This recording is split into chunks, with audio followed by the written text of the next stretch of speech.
Okay guys, ito, check natin yung sakyan ni sir. Ang problema ito is sa clutch. Mag-iingay daw pagkatapos mo mag-shift. Pagkatapos yung ikambyo. Yun. Ulihin natin yan. Yan, problema na yan. Yan, checkin mo natin yung ito guys, dahil manual to, no? Tingnan mo natin kung anong problema. Or sa cable lang to, adjustment lang to sa cable.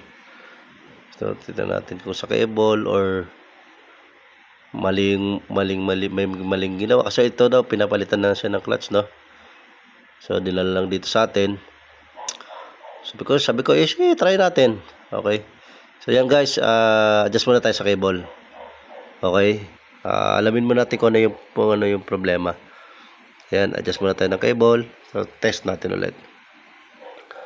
Ayan, yung kasama ko si Jeff. So, siya yung mekaniko nagtitest. Okay.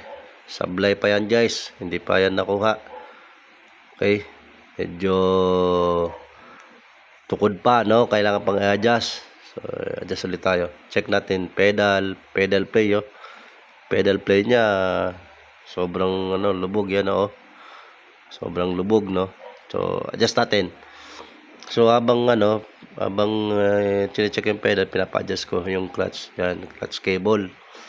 So, ang naging case pala nito guys is nagpalit siya ng replacement. Okay? Yun ang pinagkaiba ng replacement sa original. Siyempre yun, sa original, correct measurement yun. Okay? Test natin ulit. Ayan, adjust yan.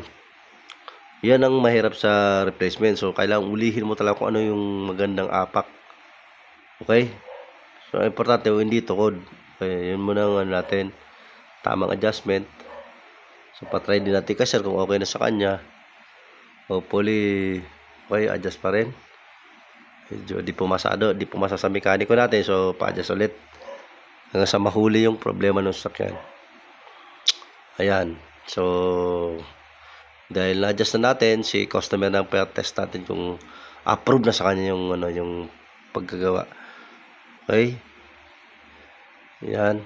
Pasado na sa kanya. Okay na daw. So, kaya, yan, tuwa si sir doon sa nangyari. Kasi marami na daw siyang shop na pinapuntahan. So, hindi daw masolve yung problema niya. Yung iba daw, binlock na siya. Kaya, nakita niya dito. So, tinry niya kung okay.